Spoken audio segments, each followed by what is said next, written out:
Waalaikumsalam, Bu. Waalaikumsalam, Bu. Bu Cinta, sehat? Alhamdulillah. Semangat. Pak Dwi Eli, gimana kabarnya?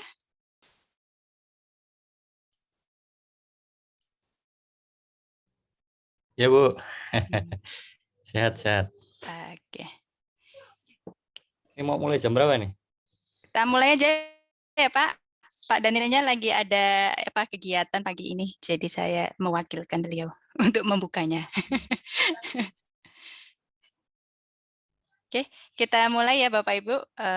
Bismillahirrahmanirrahim. Assalamualaikum warahmatullahi wabarakatuh. Waalaikumsalam. Waalaikumsalam warahmatullahi wabarakatuh. Selamat pagi semuanya. Terima kasih Bapak Ibu atas kehadirannya secara virtual dalam acara pagi hari ini, yaitu kegiatan sosialisasi penyamaan persepsi sebagai reviewer penelitian dan pengabdian internal dengan pematerinya yaitu Pak Dwi Eli Kurniawan dan Pak Supardianto. Jadi waktu nanti saya persilahkan terlebih dahulu Pak Dwi Eli untuk menjelaskan poin-poin apa saja yang perlu diperhatikan kita sebagai reviewer supaya nanti nggak ada kesimpang siuran. Kok enak ya kalau yang reviewer si ini nggak ini kan gitu. Jadi supaya fair, jadi kita perlu persamaan persepsi. Jadi Pak Dwi Eli ini yang akan menyampaikan poin-poin krusial apa aja yang perlu diperhatikan Bapak Ibu nanti sebagai reviewer untuk teman-teman. Jadi sebenarnya kita nge-review proposalnya dari teman-teman. Sedangkan nanti dari Pak Supardianto adalah terkait dengan teknis pengisiannya di aplikasi ya Pak Supar. Siap, Bu.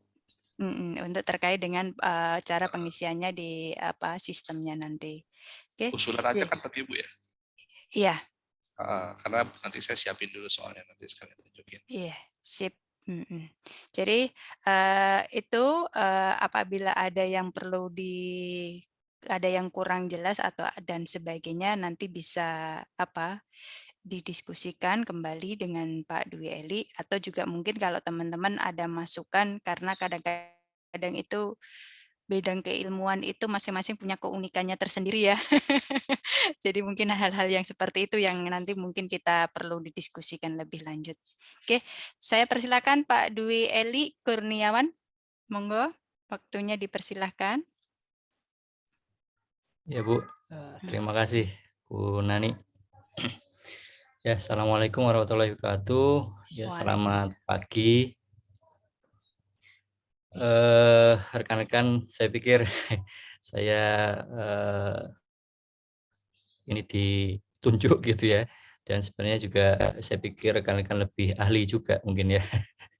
Lebih ahli dalam review, ya tentunya juga sudah expert ya karena udah tergabung di editor jurnal ataupun mungkin sebagai reviewer di jurnal gitu ya, yang tentunya sudah banyak lah ilmunya gitu.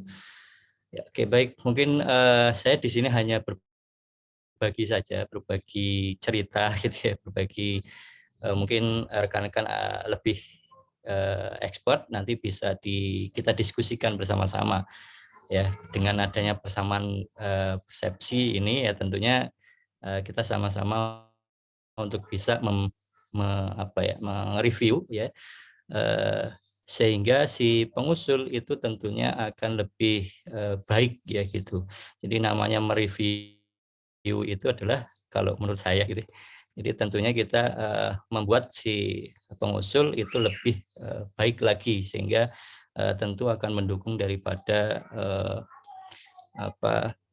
tugas atau peran fungsi daripada P3M di Politeknik Negeri Batam. Mohon izin share screen, rekan-rekan. Saya ambil materi dari pedoman ya, pedoman tahun 2022 ya, seperti itu. Karena memang kemarin juga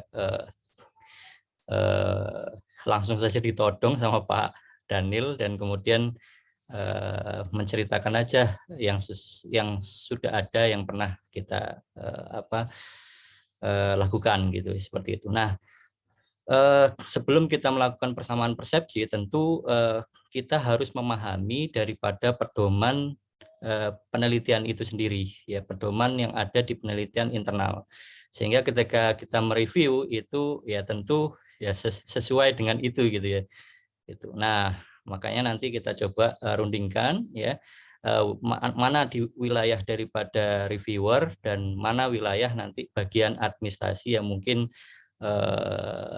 ya bisa ke staf P2M atau mungkin ke reviewernya juga nggak apa-apa gitu. Kalau memang itu memang diberikan haknya gitu ya. Oke, baik. Terkait dengan penelitian terlebih dahulu, jadi bahwasanya ketika kita melihat salah satu daripada tugas ataupun fungsi daripada P3M ini sendiri adalah bagaimana menumbuhkan dan mengembangkan daripada budaya penelitian. Ya, saya pikir mulai ya saat ini sudah mulai ya riset-riset itu dilakukan oleh beberapa dosen. Nah, kemudian juga terkait juga pelaksanaan project atau problem based learning, ya, memperhatikan hal ini dan integrasi terkait dengan pengajaran, penelitian dan pengabdian. Ya, tentunya ini bisa membangun suasana riset gitu yang bisa kondusif, ya, selain daripada nanti di wilayah KKT ataupun di pusat kajian, sehingga itu ada track record dosen, ya, ada roadmap penelitian daripada dosen masing-masing. Walaupun memang di KKT itu ada roadmap sendiri, tapi bagaimana kita menciptakan daripada roadmap penelitian dari dosen-dosen itu sendiri. Nah, kalau kita lihat di roadmap penelitian Politeknik Negeri Batam dan KKT, ya pusat kajian itu menetapkan beberapa skema penelitian terapan dan juga penelitian kerjasama. Nah, ya.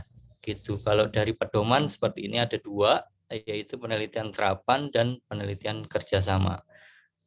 Adapun yang ketiga ini penelitian penugasan, saya pikir ini wilayahnya P3M karena memang ada beberapa yang di dosen itu diberikan tugas terkait dengan seperti kalau nggak salah di tahun 2019 ya, masa-masa COVID itu ada banyak yang diberikan penelitian penugasan.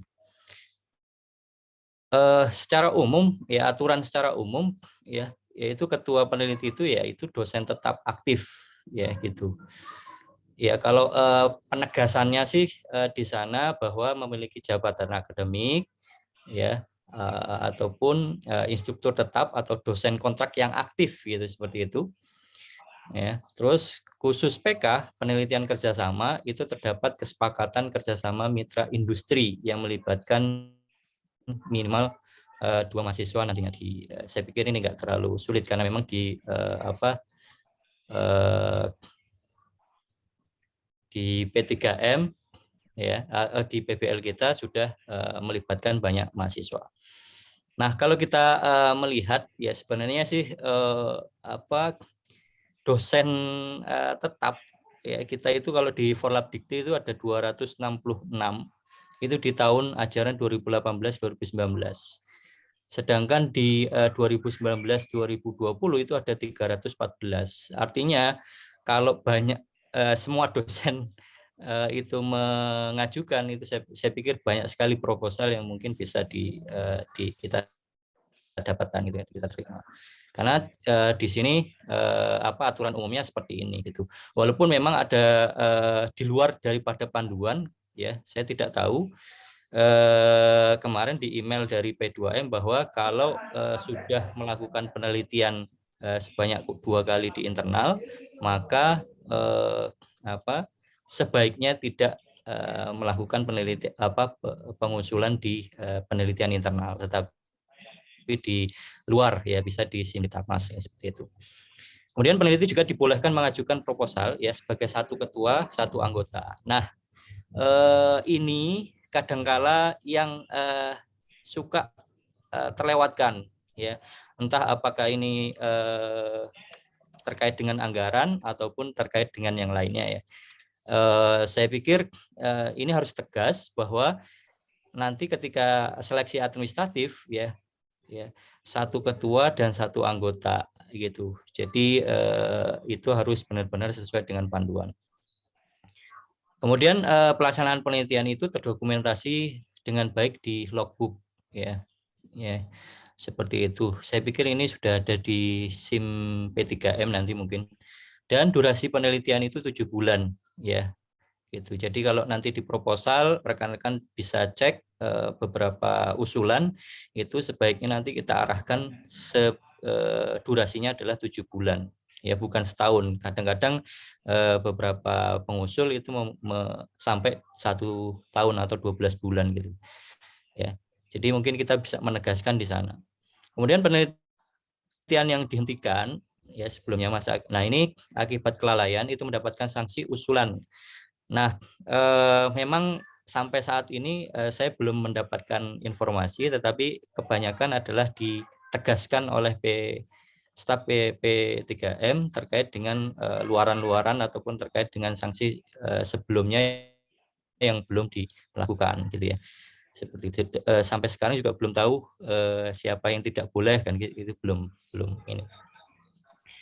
Kemudian usulan penelitian itu harus relevan dengan ilmu bidang ilmu dan mata kuliah yang diampu. Ini saya pikir perlu kita pertegas juga ya kepada pengusul supaya nanti dia tadi tersusun roadmap-nya gitu.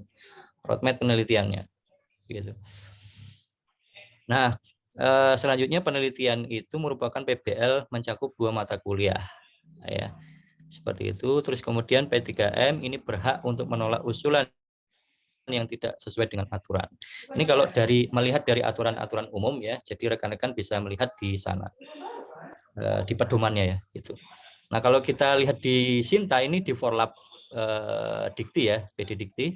Kalau di Sinta itu kalau kita lihat asisten ahli itu ada 56, lektor 29, lektor kepala 8, tenaga pengajar nih, tenaga pengajar kan bisa mengusulkan ya. Di sini bisa mengusulkan. Nah, ini instruktur. Nah, ini tenaga pengajar yang masuk baru 2 kalau di di Sinta gitu ya. Tapi nggak tahu.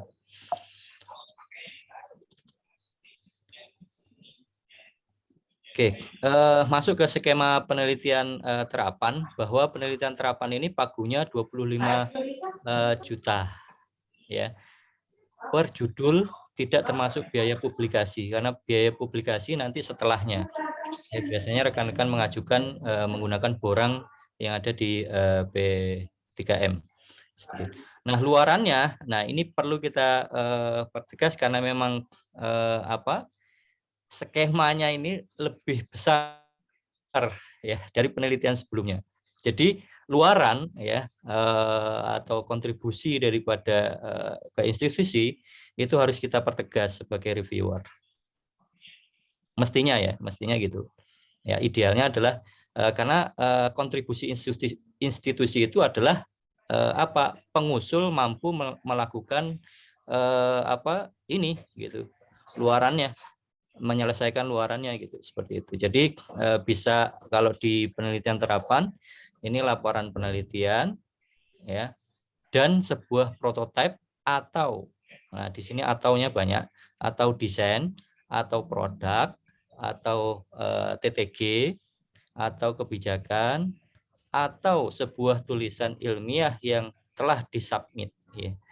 Ingat di situ adalah telah disubmit ya, minimal di jurnal nasional terakreditasi atau seminar internasional terindeks ya, seperti itu. Itu yang diminta bagaimana kontribusi daripada pengusul ya terkait dengan penelitian terapan ini. Adapun luaran tambahan yaitu HKI ya, seperti itu. Kemudian penelitian kerjasama. Skema yang kedua ini adalah penelitian terkait dengan kerjasama dengan pihak industri ya, mitra industri ya, melibatkan pihak luar ya. yang dinyatakan dengan surat kerjasama atau surat pernyataan dari pihak luar atau mitra seperti itu. Nah gitu. Nah, lembaga luar ini siapa? Di sini itu ada perguruan tinggi, lembaga pemerintah, non-profit, ya, ataupun UMKM atau juga perusahaan seperti itu. Nah, kewajiban daripada lembaga luar ini atau mitra ini adalah memberikan bantuan, ya, atau sumber daya manusia atau sarana, ya, yang nantinya itu bisa ini, ya. Jadi kalau misalkan nanti ada mitra, artinya ya akan lebih baik bila ada kontribusi mitra itu sebagai komitmen, gitu, komitmen terhadap bagaimana mitra ini bisa bekerja sama dengan si pengusul. Nah, ini sebenarnya skema terkait ini saya pikir rekan-rekan bisa coba untuk beberapa cara, ya, misalkan in kind ataupun in cash gitu. Ya, in kind ini ya tadi bisa itu nanti minjam sarana prasarananya gitu ya, atau minjam alatnya. Nah, itu masuknya ke dalam sewa gitu ya. Nah, gitu. Itu in kind. Ataupun in cash ya artinya dia memberikan dana secara cash gitu ya, seperti itu. Nah, gitu. Nah, mungkin kita sebagai reviewer ya tadi kita bisa mengarahkan ke itu gitu ya. Nanti ketika ada proposal terkait dengan penelitian kerjasama. Itu. Nah, kalau kita lihat pagu anggarannya itu sangat besar sekali, ya. Yaitu 30 juta per judul. Ya, belum termasuk biaya publikasi sekali lagi. Berbeda kalau kita di penelitian Simlip-Tapnas itu sudah termasuk biaya publikasi. Kalau di sini itu belum. Artinya 30 juta ini saya pikir ya memang sangat tinggi sekali ya untuk tahun ini, itu sangat tinggi sehingga perlu kita pertegas daripada luarannya, ya, kontribusi ke institusi Poli Batam gitu. Nah, di penelitian kerja sama ini ada luaran wajibnya yang mungkin kita sebagai reviewer bisa menanyakan, ya, apakah nanti laporan penelitian, ya, dan sebuah prototipe atau desain atau produk atau TTG atau suatu kebijakan atau sebuah tulisan yang disubmit minimal, ya, minimal disubmit ke jurnal nasional terakreditasi, ya. Di sini bukan jurnal lokal atau bukan jurnal yang tidak terakreditasi. Di sini tertulisnya adalah jurnal nasional terakreditasi atau seminar nasional terindeks. Jadi rekan-rekan reviewer nanti mungkin bisa mempertegas di luaran ini. Begitu. Kemudian luaran tambahannya itu berupa HKI. Nah, ini saya skip. Kalau di penelitian penugasan saya belum pernah gitu ya. Ini mungkin lebih tepatnya nanti bagian P3M. Kalau kita lihat di pagu anggarannya semakin besar, ya, yaitu 50 juta gitu per judul, ya. Kalau kita lihat di Simlip-Tapnas itu ya hampir mirip-mirip ya untuk penelitiannya. Penelitian PDP gitu kan. Nah, itu dosen pemula itu besarannya hampir sekian gitu. Nah, bagaimana untuk alur penelitiannya? Jadi alur penelitian saya pikir rekan-rekan sudah terbiasa, sebelumnya sudah pernah menjadi pengusul, ya. Mungkin saya pertegas di mana di sini biasanya dia akan mengusulkan pengusul, ya, itu mengusulkan ke SIM P3M. Gitu. Nah, nanti proposal itu disetujui oleh KKT, ya, atau PK diteruskan ke P3M. Nah, nanti di wilayah P3M ini yaitu tahapan berikutnya yaitu review proposal. Ya, di mana review proposal itu ada review administratif, review substantif, dan seleksi daripada P3M itu sendiri. Nah, kalau kita lihat di review administratif ini siapa gitu. Nah, nanti mungkin kita bisa pertegas apakah ini nanti termasuk reviewer atau di bagian staf P2M. Kalau memang di reviewer, ya nanti bisa ditambahkan di kita gitu. Tapi kalau di staf P2M, nah mungkin lebih selektif, ya, supaya nanti ketika sudah masuk ke ranah substantif gitu ya, itu si reviewer tidak menanyakan hal-hal kelengkapan gitu. Nah ini kalau misalkan di reviewer itu hanya di review substantif ya gitu.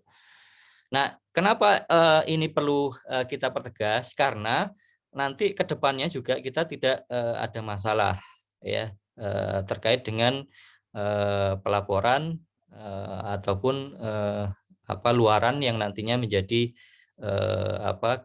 kerjaan P3M gitu ya, seperti itu. Ya. Nah, kalau memang di review substantif berarti kita lebih melihat daripada ketajaman penelitian, ya bagaimana latar belakang, isi, metode, jadwal, kompetensi timnya, dan juga kewajaran daripada RAB. Gitu. Nah, kemudian untuk seleksi disesuaikan dengan pagu total dana penelitian yang tersedia di P3M. Nah, ini wilayah P3M ya. Saya pikir saya tidak punya hak ke sana. Dan selanjutnya alurnya yaitu pengumuman hasil review. Ya, setelah itu ada perbaikan proposal hasil review. Ya, ini hasil review yang sudah diberikan dari rekan-rekan. Ya, tentunya si peneliti ya, atau pengusul itu harusnya memperbaiki proposal. Lalu penandatangan SP3 yaitu surat perjanjian pelaksanaan penelitian. Ya, selanjutnya pencairan dana tahap 1. Ini 70%. Biasanya sih ada buku tabungan sama NPWP kan seperti itu. Nah, kemudian melakukanlah pelaksanaan penelitian ini. Kalau kita lihat di jadwal kerja, setahu saya itu seharusnya Januari ini itu sudah pengumuman gitu ya, sudah pengumuman dan mungkin rekan-rekan pengusul itu sudah melakukan penelitian seharusnya seperti itu, karena pengusulan proposal itu kalau nggak salah akhir Desember kemarin, sebelum Desember malahan mungkin ya. Seperti itu. Terus kemudian monitoring evaluasi, ya ini terkait dengan logbooknya, ya. Kemudian kita kembali lagi, ya setelah kita melakukan review proposal itu, yang kedua nanti biasanya kita akan mereview lagi di seminar review hasil penelitian. Nah ini biasanya ada dua ya, ada di monitoring sama di final kalau nggak salah. Ya seperti itu. Nah setelah itu baru pengumpulan laporan final dan pencairan tahap kedua. Ya seperti itu. Nah ini setelah ini selesai. Nah mungkin sebagai masukan ya di di aplikasi ya mungkin Pak Supar bisa dipertegas terkait dengan hal ini, misalkan terkait dengan luaran dan seterusnya. Kalau misalkan dia luaran belum selesai dan atau belum melakukan revisi dan seterusnya, itu akan berakibat ke depan daripada si peneliti, sehingga peneliti mungkin kena sanksi yang sebelumnya sudah diberikan di awal ya tadi ya, yang terkait dengan aturan umum. Begitu. Nah, kalau kita lihat di format kelengkapan, jadi rekan-rekan pengusul itu akan melakukan usulan dalam bentuk soft copy yang dikirim atau diunggah ke SIM P3M sesuai dengan template, kan gitu. Ya. Terus kemudian ada surat pernyataan bermaterai 10.000, ya, bahwa usulan penelitian yang diajukan ini tidak sedang atau pernah didanai dan tidak sedang diusulkan ke sumber dana lain. Ya. Nah ini sudah dipertegas, dipertebal di surat pernyataan 1, ya, dan bukan merupakan bagian dari skripsi ataupun tesis. Nah ini mungkin kita boleh meninjau kembali terkait dengan hal ini, bahwa kalau misalkan nanti itu diusulkan menjadi tugas akhir mahasiswa atau skripsi mahasiswa, ya. Coba ditinjau kembali terkait dengan pernyataan ini, karena memang bukan merupakan bagian dari skripsi ataupun tesis. Begitu. Nah, kalau misalkan nanti terjumpai atau mendapati seperti ini, ya mungkin ya seharusnya tidak dibenarkan gitu ya, seperti itu. Ya, kalaupun ada, ya mungkin coba ditinjau kembali daripada narasi ini. Kemudian surat pernyataan terkait dengan bahwa tim peneliti itu belum pernah menjadi ketua peneliti pada skim penelitian hibah kompetitif bertaraf nasional. Nah, di sini tidak di apa ya, intinya sih sebenarnya seperti penelitian Simliptapnas, ya, Ristek Dikti, ya, dan seterusnya. Ya, artinya apakah itu ketua? Ya, ini tim peneliti belum pernah menjadi ketua peneliti. Ya, jadi ya mungkin rekan-rekan yang sudah pernah mendapatkan di Simliptapnas ya tentunya tidak bisa mungkin ya gitu. Nah, begitu. Nah, ini surat pernyataan keduanya. Ya mungkin ini tadi harapannya adalah bagaimana si rekan-rekan yang sudah nasional ya setidaknya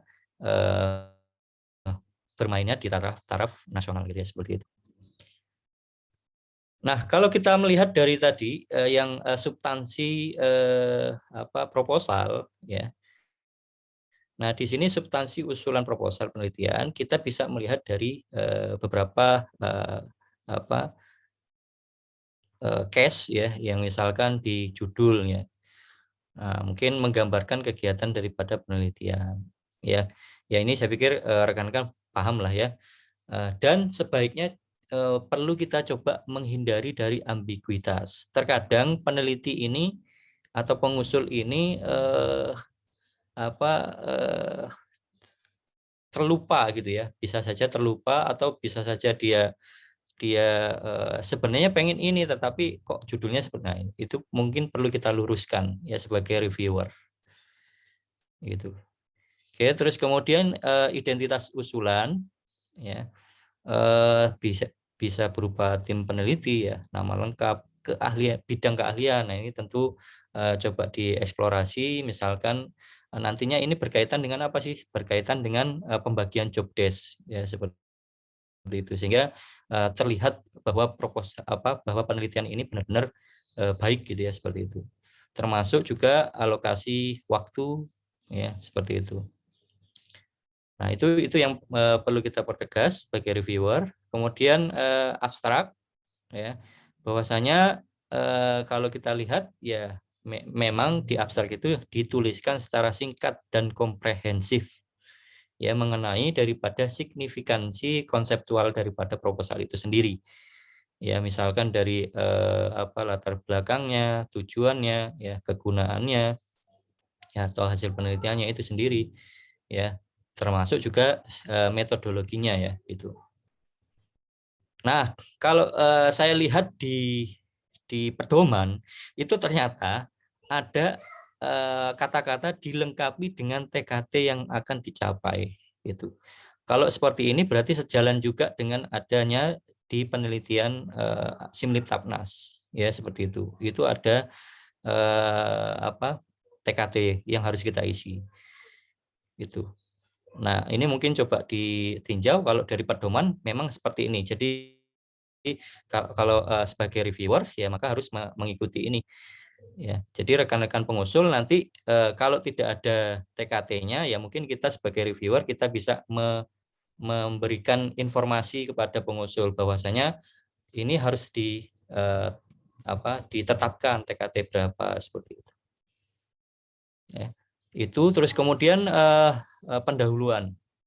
Nah, ini biasanya berisi terkait dengan latar belakang, permasalahan yang akan diteliti, ya tujuannya, state of the art-nya ya biasanya gitu ya.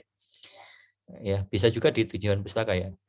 Nah, tujuan yang hendak dicapai. Nah, ini tentunya bagaimana biar bisa mendorong atau argumentasinya itu penting atau urgensitas penelitiannya itu ada gitu seperti itu. Nah, itu melihat daripada roadmap KKT dan pusat kajian. Gitu. Terus kemudian tinjauan pustaka ini tadi ya terkait dengan state of the art ya. Setidaknya ya kita bisa memberikan asumsi kepada si pengusul setidaknya 10 tahun terakhir gitu. Untuk penelitian teknik ya. Kecuali kalau penelitian sejarah ya seperti itu mungkin berbeda ya bagi rekan-rekan yang ada di MKU ya seperti itu. Kemudian metode. Nah, metode ini adalah bagaimana nanti cara untuk mencapai tujuan yang telah ditetapkan. Ya bisa berupa diagram alir daripada penelitiannya itu seperti apa langkahnya, tahap-tahap penelitiannya seperti apa, itu perlu dijabarkan. Ya. Terus termasuk variabelnya, ya, pengumpulan datanya, analisa datanya seperti itu. Nah, bila memungkinkan PBL-nya juga perlu disebutkan di sini karena memang proposalnya itu harus sesuai dengan itu kan. Gitu. Nah, kemudian jadwal pelaksanaan. Nah, ini meliputi daripada persiapan, ya, pelaksanaan, termasuk juga administrasi dan pelaporan, ya, termasuk juga luarannya gitu. Nah, rekan-rekan bisa meninjau dari sini terkait apa kewajaran RAB. Gitu. Jadi kalau misalkan nanti kita diminta untuk mereview juga terkait dengan keuangannya, ya, RAB-nya, ya maka kita lihat dari pelaksanaannya sesuai enggak, wajar enggak gitu ya. Tahapannya sesuai enggak, pembeliannya sesuai enggak, gitu, bahan habis pakai dan seterusnya. Ini harus sesuai dengan bagaimana tahapan pelaksanaan itu dilakukan. Nah, selain itu juga ya terkait dengan tugas anggota tim dan pembagian job desk pengusul ya termasuk mahasiswa yang dilibatkan di dalam PBL itu. Nah, ini nggak tahu bila perlu kalau misalkan ada klaim MBKM, kalau di Simlip Sapnas itu ada klaim seperti ini. Nah, itu misalkan bebas TA atau magang dan seterusnya gitu ya. Mungkin bisa dieksplorasi ya. Dan bisa dikomunikasikan juga dengan jurusan. Terus kemudian luaran dan target capaian. Ya, ini perlu disebutkan ya publikasinya yang akan dituju itu di mana gitu. Jurnal apa gitu ya. Seminar apa gitu. Kadang beberapa proposal itu kita lihat cuma menyatakan nanti akan disubmit ke jurnal gitu aja. Publikasinya ke seminar gitu. Gitu doang. Nah, ini perlu kita hindari. Sebagai reviewer, ya kita coba mempertegas si pengusul, ditanyakan saja gitu, ditanyakan saja. Karena itu hanya rencana gitu. Kalau misalkan nanti melesat atau berbeda, setidaknya itu tidak melenceng jauh gitu seperti itu. Kan gitu. Kalau kita sebagai reviewer supaya nanti pengusul ini bisa naik taraf gitu ya, makanya kita perlu pertegas di sini. Jadi jurnal apa gitu, kalau perlu ya indeksnya apa gitu, dan akreditasinya apa gitu misalnya. Nah, gitu bisa kita pertegas di sana sebagai reviewer. Terus perkiraan RAB ya, ini mengacu daripada PMK ya tentang SPK sub keluaran ya. Ini kalau kita search ke Google sih sebenarnya rekan-rekan bisa cek. Ini ada Pak Suwono juga lebih ahli nih. PMK nomor 60 ya tahun 2021 kalau nggak salah. Search aja di Google pasti dapat PDF-nya. Dan juga kalau tidak menemukan ya bisa cek aja di intranet.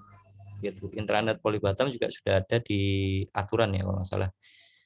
Ya, SBM Polibatam juga itu ya mungkin bisa menjadi acuan rekan-rekan mereview ya gitu. Kemudian persetujuan atau pernyataan mitra. Ini kalau untuk yang PK tadi ya, penelitian kerjasama. Nah, ini tolong dipertegas ya supaya setidaknya kalau tidak ada ya kita coba si pengusul kita coba untuk dilengkapi gitu ya seperti itu ya kalau memang itu diluluskan ya gitu. Terus kemudian nah ini mungkin rekan-rekan sebagai intermezzo bahwa kita kan ada dosen praktisi ya. Nah, dosen praktisi mungkin dia kan kerja di beberapa industri dan seterusnya, nih kita bisa guide. Saya juga melihat ada kalau nggak salah ada advisor board gitu ya Pak Sudra. Nah, itu mungkin bisa libatkan di PBL kita kan gitu atau di proposal ini gitu seperti itu. Sehingga pernyataan atau kesepakatan ini mungkin bisa dilengkapi oleh si pengusul gitu. Nah, tentunya ini akan memberikan kontribusi atau memberikan dampak juga terkait dengan akreditasi jurusan ya gitu. Nah, selebihnya mungkin bisa lihat rekan-rekan di pedoman atau panduan daripada penelitian itu di P2M Poli Batam ini. Nah, selain itu juga terkait dengan honor. Mungkin kalau di sini tim peneliti itu tidak dibenarkan, honor itu tidak dibenarkan. Ya memang tidak dibenarkan, tetapi saya pikir rekan-rekan lebih ahli lah, lebih ahli untuk mengeksplorasi terkait hal ini gitu ya. Ya silahkan dicoba ya. Tetapi nanti kalau kita menemui pengusul itu ada honor dari tim pengusulnya, ya kita arahkan ya, misalkan kemana dan seterusnya gitu. Ya, gitu. Ya intinya tidak di statement di proposal itu gitu. Kemudian bahan habis pakai dan persediaan ini harus terperinci. Ya, tinjau lagi jadwal metode ya penelitian itu sendiri. Nah, ini harus disesuaikan dengan kewajaran itu. Jadi nanti kalau misalkan dipotong gitu ya, nah, nanti penelitiannya nggak selesai. Atau kita tidak potong, nanti pengusul yang lain nggak dapat pagunya gitu. Nah itu perlu kita coba eksplor. Kalau menurut saya itu bagaimana si pengusul ya, kalau dia tidak merinci, ya berarti ya biayanya ya segitu gitu. Artinya ya kita bisa memotong sesuai dengan kewajaran itu sendiri. Menurut saya seperti itu. Kalau dia terperinci, maka ya kita bisa adjust. Oh iya benar ini. Menurut saya seperti itu. Nanti boleh kita diskusikan. Kemudian juga untuk perjalanan, ya ini mungkin kita bisa menjelaskan kemana. Ya, kalau kita penelitiannya ke hinterland, ya berarti kan itu ada biaya ke naik kapal dan seterusnya gitu. Ya, kalau misalkan nggak ada ya jangan sampai nanti RAB-nya tertulis itu gitu ya, tiket pesawat atau tiket kapal ke Tanjung Pinang dan seterusnya. Itu yang nggak perlu kita coba dieksplorasi. Nah, ini maksimumnya adalah 10%. Ini melihat daripada panduan ya sekali lagi. Nah, ini contoh tapi tidak mutlak benar ya. Ini melihat daripada proposal saya aja gitu. Jadi kalau misalkan di metode atau di tahapan penelitian itu kan ya kita harus mengeksplorasi gitu tahapan-tahapannya seperti apa. Jadi kita sebagai reviewer ya setidaknya ya kita menunjukkan jalan benar. Ini loh seperti ini loh rekan-rekan. Kalau bisa nanti tahapan-tahapannya seperti ini. Kalau misalkan ini tahapan ada 3 tahun, ya bisa dijelaskan. Kalau ini tahapannya 7 bulan tadi, maka seperti apa? Bulan pertama, bulan kedua, bulan ketiga, dan seterusnya. Itu harus kita jabarkan. Termasuk juga output-nya gitu ya, seperti itu. Oke. Terus kemudian luaran. Nah, terkadang luaran ini yang tidak di statement oleh si pengusul gitu. Walaupun memang ada di aplikasi ya, tetapi sebaiknya itu juga ada di laporan di metode gitu ya, supaya jelas tergambar gitu ya. Seperti apa bulan pertama, bulan kedua, bulan ketiga. Kalau itu tahun, berarti tahun pertama, tahun kedua, tahun ketiga dan seterusnya gitu. Nah, termasuk juga tim penelitinya itu sendiri. Nah, contoh misalnya, ini contoh aja ya. Ini misalkan di sini siapa ya ketuanya, dia di jurusan apa, ini bagian apa gitu, matematikanya, ini bagian jaringannya atau keamanannya gitu. Ini misalkan mitra industrinya gitu kan. Nah, terus termasuk mahasiswanya siapa saja yang terlibat gitu, ada D3 informatika atau D4. Nah, di sini kita bisa melihat ternyata si peneliti ini setidaknya pengusul ini dia benar-benar loh terkait dengan proposal yang ditulisnya gitu. melibatkan beberapa tim dari beberapa background gitu. Nah, termasuk juga menjelaskan daripada tugas-tugasnya gitu. Dia ngapain? Ya, dia mengkaji apa? Ya, seperti itu. Terus kemudian dia tugas-tugasnya ngapain gitu ya. Nah, gitu. Nah, itu perlu kita pertegas. Ini contoh saja ya. Nah, masuk ke penilaian. Nah, ini nanti rekan-rekan setelah nanti membaca proposal rekan-rekan pengusul, ya. Nah, biasanya kita akan mengisikan ya penilaian usulan itu di Simliptapnas. Nah, ini kalau saya lihat dari borang di intranet terkait dengan penilaian usulan proposal penelitian, ini seperti ini. Ya. Kalau di SIMP 3M sama saja sebenarnya seperti ini karena dia mengacu di sini. Mungkin Pak Supar nanti bisa mengeksplorasi di teknisnya seperti ini. Jadi dia rentangnya kayak gini. Tidak ada nilai 4 ya, rekan-rekan. Karena nilai 4 itu kan nilai netral. Seperti itu. Jadi rentangnya 1, 2, 3. Jadi buruk, sangat kurang gitu. Atau dia baik gitu ya. 5, 6, 7 gitu. Cukup, baik, sangat baik gitu. Nah, seperti itu.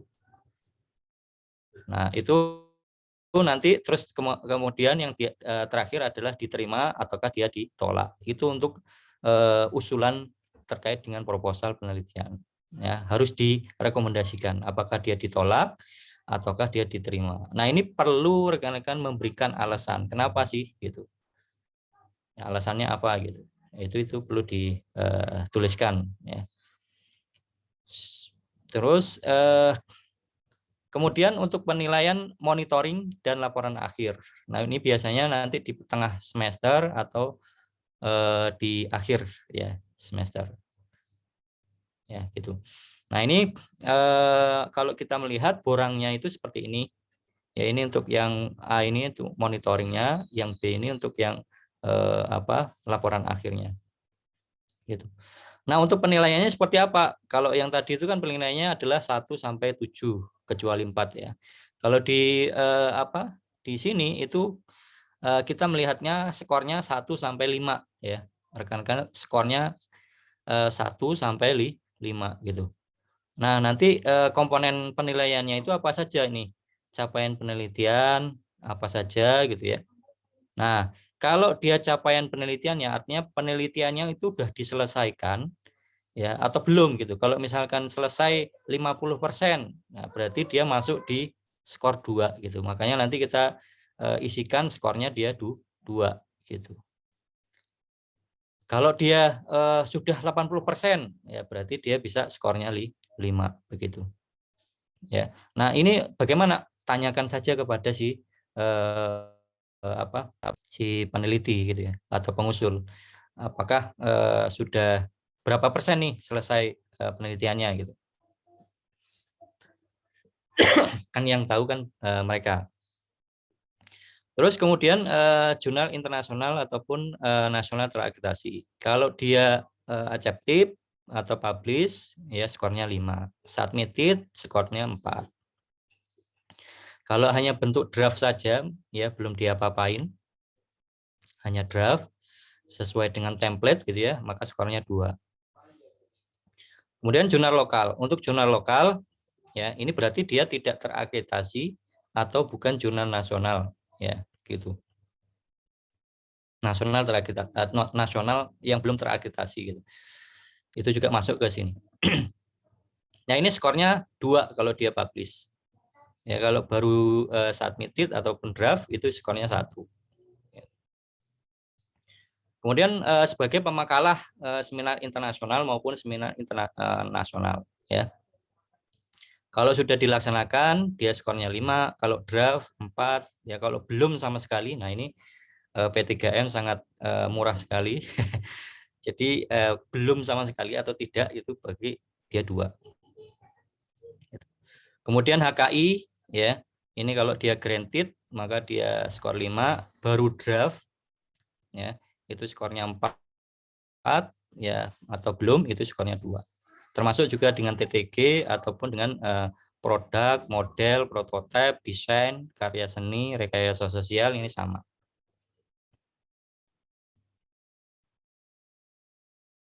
Oke, itu untuk yang penelitian. Ya, berikutnya yaitu pengabdian. Bahwasanya kita lihat ya budaya daripada pengabdian yaitu juga termasuk daripada Tri Dharma perguruan tinggi. Ya, rendahnya partisipasi unit pengabdian. Ya, ini lebih kepada di jurusan ya nantinya dan juga support dari KKT sih sebenarnya KKT dan pusat kajian. Rendahnya diversifikasi daripada hasil-hasil pengabdian dosen. Ini berupa misalkan HKI, luaran lah ya, apakah jurnal dan seterusnya itu. Kalau kita lihat di Sinta ya rekan-rekan mungkin bisa lihat diversifikasinya.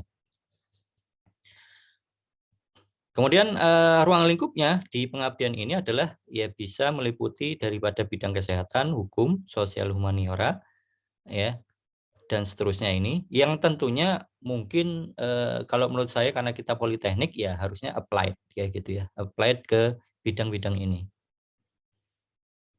Ini saya melihat dari panduan ya sekali lagi. Panduannya menyatakan seperti ini. Nah kalau di skema pengabdian ya kita ada 3. Ya, ada pengabdian desa wisata, ada pengabdian yang melakukan hilirisasi daripada hasil penelitian atau mendiseminasi daripada hasil penelitian atau menerapkan atau mempraktekkan itu sendiri hasil penelitiannya yang sudah pernah dilakukan sebelumnya ya gitu. Nah, ini tentu harus disebutkan dalam proposal gitu. Ya. Itu terus kemudian untuk yang pengabdian penugasan ya, ini terkait dengan ya, pelatihan pada masyarakat yang terdampak COVID ini kalau di tahun 2019-2020 ya. Untuk skema saat ini saya belum tahu ya. Ini semuanya sama ya. 10 juta gitu anggarannya. Gitu. Kalau di desa wisata ini kalau di panduan itu tertulisnya adalah desa Mubut Laut gitu seperti itu. Nah, ini mungkin rekan-rekan coba dicek nanti di skemanya itu seperti apa. Apakah masih tetap ada di desa Mubut Laut atau bagaimana? Kalau di panduan 2022 itu dinyatakannya seperti ini, desa Mubut Laut. Gitu. Kalau yang di penugasan itu tempatnya di Politeknik Negeri Batam. Gitu. Nah, substansi daripada usulan pengabdian. Nah, ini wilayah reviewer ya, terkait dengan judul. Nah, ini kalau kita lihat judul ya, menurut saya ya, menurut hemat saya dan melihat juga dari Simliptapnas itu cukup mudah sekali sebenarnya. Contohnya misalkan cukup menyatakan aja PIM desa apa gitu atau pengabdian desa apa gitu aja sehingga nanti bisa tidak terlalu banyak apa ya. Karena kan pengabdian ini kan nanti melihat dari kalau penelitinya itu misalkan dia backgroundnya terkait dengan scope tertentu gitu ya, riset tertentu. Tetapi pengabdiannya kok ke sini gitu ya. Nah, ini kan biasanya ada crash gitu loh. Di sini ini, di sini ini. Nah, menurut hemat saya sebaiknya judul proposal itu cukup aja pengabdian ke desa apa. Nanti ketika ditanyakan loh, kamu melakukan pengabdian di mana? Di desa ini. Apa kepakarannya? Nah, ini gitu seperti itu. Makanya kalau di Simliptapnas itu tidak disebutkan judul topik secara khususnya itu tidak ada. Gitu. Karena memang ini pengabdian bukan penelitian. Gitu. Jadi bisa saja misalkan pengabdian desa wisata apa. Nah, nanti ada 2 masalah kan kalau di Simliptapnas itu. Ada 2 masalah yang tentunya sesuai dengan latar belakang si pengusul. Misalkan saya di teknik informatika, berarti saya akan menyelesaikan masalah di sini gitu. Yang elektro akan menyelesaikan masalah di sini gitu. Jadi ketika kita membuat di profil biodata diri kita itu penelitiannya apa, pengabdiannya juga sesuai gitu ya. Karena di situ cuma terstatement adalah pengabdian desa gitu. Ya itu mungkin silahkan rekan-rekan bisa kita diskusikan. Nah ini reviewer juga bisa menambahkan ini supaya tidak ada kontra gitu terkait dengan roadmap penelitian ataupun kepakaran dari penelitian si pengusul atau peneliti. Selanjutnya yaitu ringkasan, yaitu memuat uraian secara cermat, ya tentu ya cermat, ringkas, ya singkat gitu ya terkait dengan permasalahan, solusi dan juga target luaran. Gitu ya. Kalau bisa nanti ini ada yang kuantitatifkan gitu ya seperti itu. Ya, itu penting. Nah, kemudian yang selanjutnya yaitu pendahuluan, ya ini berisi daripada analisis situasi dan permasalahan mitra. Nah, terkadang kalau di pengabdian ya kita itu coba untuk mengeksplorasi daripada kondisi situasi mitranya gitu ya. Itu dipertegas bagaimana sih kondisi saat ini, seperti apa, bagaimana permasalahannya. Nah, itu tolong dijabarkan. Jadi ketika kita menjadi sebagai seorang reviewer, kita bisa menyampaikan ini loh, ya rekan-rekan coba dieksplorasi di situ sehingga ada perbaikan-perbaikan yang lebih baik ya, lebih signifikan terkait dengan usulannya gitu ya. Nah, kalau bisa ada peningkatan level. Level apa? Level daripada si mitranya gitu. Apakah peningkatan keterampilannya, peningkatan daripada dan seterusnya ini yang nantinya kita bisa coba eksplorasi. Kemudian solusi permasalahan ini tentu kita bisa menuliskan semua solusi yang ditawarkan. Nah, terus kemudian kita bisa menyesuaikan prioritas permasalahannya itu sesuai dengan apa kepakaran daripada pengusul ya gitu. Kemudian target luarannya ya. Mungkin kita bisa melihat apakah dia ekonomi produktif ataupun dia tidak produktif. Ya, seperti apa nanti kita bisa jabarkan peningkatan levelnya itu nanti. Kemudian setiap pengusul ya mempunyai luaran tersendiri ya. Setiap solusi itu mempunyai luaran tersendiri gitu. Nah, sedapat mungkin ini bisa terukur ya atau dapat dikuantitatifkan gitu. Ya gitu. Kemudian hasil riset tim pengusul yang berkaitan dengan kegiatan yang akan dilaksanakan akan memiliki nilai tambah, yaitu tadi ada nilai tambahnya kepada si pihak mitra. Kemudian metode. Nah, di metode pengabdian ya tentu kita harus melihat apakah dia mitra yang bergerak di bidang ekonomi ataukah mitra yang tidak produktif. Karena apa? Berkaitan dengan ini ya, yaitu permasalahan di bidang misalkan di bidang produksinya kalau di ini seperti apa, nanti latar belakangnya berarti orang elektro atau orang mesin bisa menyelesaikan di apanya gitu. Nah, ini coba kita combine, coba kita berikan kepada si pengusul supaya seperti ini gitu. Supaya banyak tadi background ataupun latar kepakaran yang bisa di guide gitu ya gitu. Nah, seperti itu bisa dilibatkan ya maksudnya. Nah, itu. Terus kemudian nah ini saya pikir rekan-rekan paham lah ya. Pelibatan atau partisipasi mitra dalam pelaksanaan program mitra, program pengabdian ini. Ya, seperti apa pelibatannya gitu. Ya nggak harus ikut mendengarkan dan seterusnya, jangan. Ya, kalau bisa misalkan dalam bentuk ruangan gitu ya, dalam bentuk dan seterusnya itu ya. Itu bisa dilibatkan ya. Termasuk juga evaluasi keberlanjutan ya, keberlanjutan daripada program pengabdian. Nah, itu.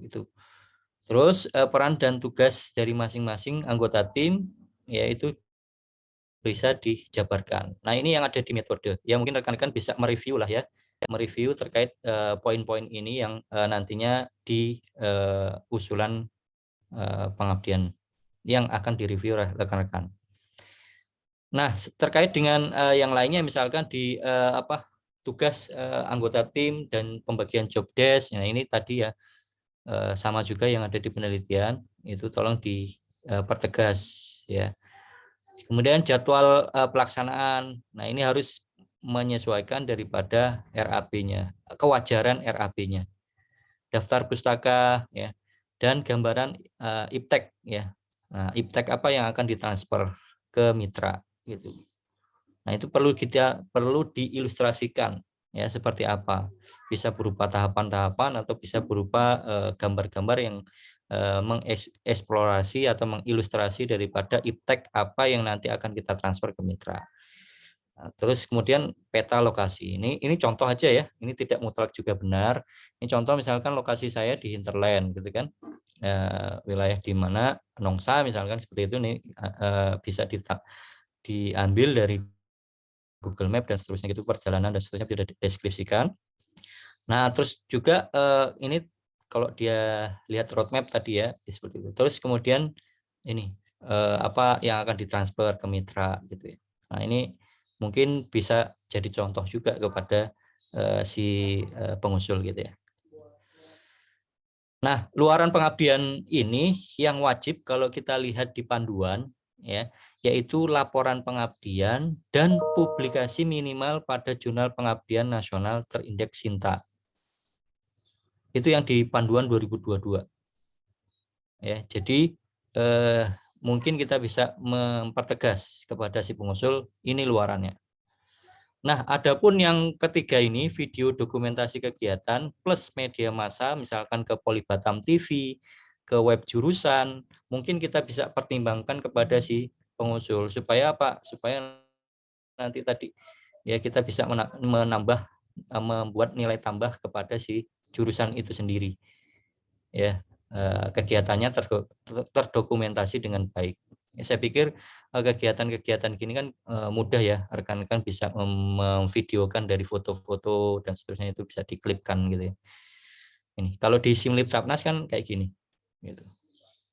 Nah, artinya bisa dibuktikan gitu. Luaran tambahan itu ada TTG, hak cipta, atau publikasi media cetak online gitu. Itu rekan-rekan. Kemudian untuk RAB ini sama ya, tim pengabdi tidak dibenarkan, maksimum 20%, bahan habis pakai 60%, perjalanan 20%. Ini lebih tinggi dibandingkan di penelitian. Kalau penelitian tadi kan perjalanan 10%, kalau di sini ini 20%. Nah, perlu kita sesuaikan dengan jadwal kerja pelaksanaan ya. Kalau nanti pengusul itu merinci dengan benar, maka kita bisa mengiyakan. Tetapi kalau dia tidak merinci, ya berarti ya sah-sah saja dong kalau misalkan nanti anggaran itu kita bisa review, kita bisa sesuaikan gitu. Gitu. Kenapa? Karena nanti terkait dengan ya pagu anggaran daripada anggaran yang ada di P2M penelitian, supaya lebih banyak peneliti atau supaya lebih banyak pengusul yang mendapatkan daripada biaya atau anggarannya gitu. Kalau melihat dari sistematika laporan ini seperti ini. Ya, ini ada di borang intranet. Biasanya di sini nih rekan-rekan yang menjadi review ke kita, rencana tahapan berikutnya ini kadang suka lupa. Kalau di template-nya Pak Supar mungkin bisa dicek ya. Nah, rencana tahapan berikutnya ini kadang suka terlewatkan oleh si peneliti. Gitu. Baik itu di pengabdian maupun di di pengabdian. Nah, untuk penilaian, nah ini nanti rekan-rekan menilai, silahkan menilai kalau dia nanti skornya buruk, ya ini ada 1, 2, 3, ya buruk, sangat kurang, atau kurang. Kalau nanti bagus atau baik itu ada cukup, baik, sangat baik. Itu nanti tinggal dibuat di sini skornya.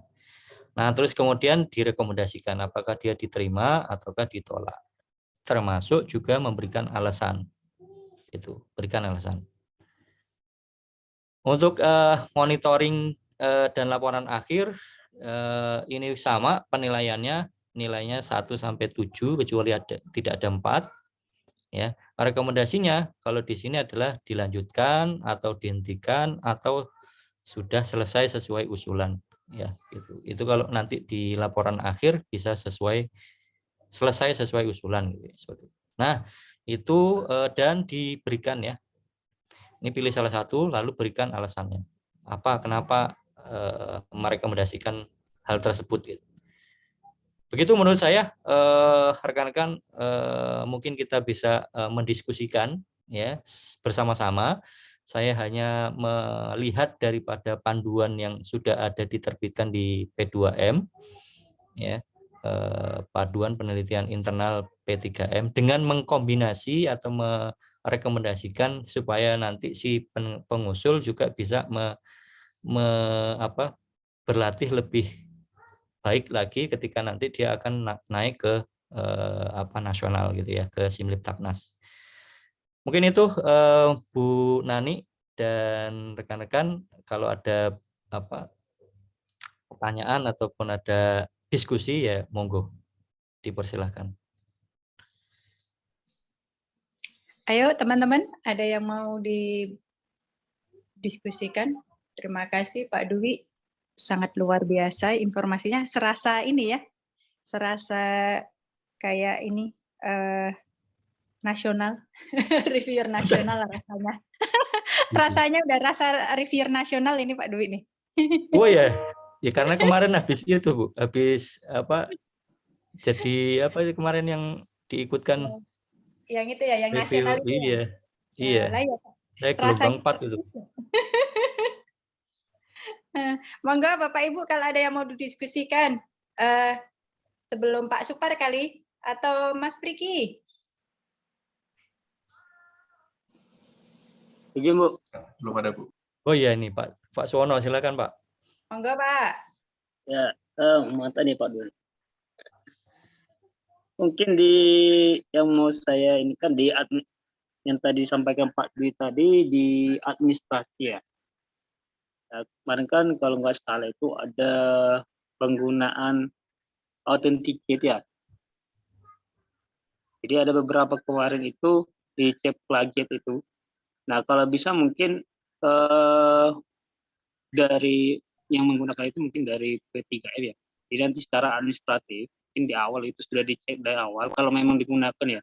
Kalau memang digunakan di awal, jadi sudah dicek lebih out dulu sehingga nanti ketika ada melewati maksimal plagiatnya ya mungkin bisa ditolak atau diperbaiki seperti itu. Ya mungkin itu dari saya Pak.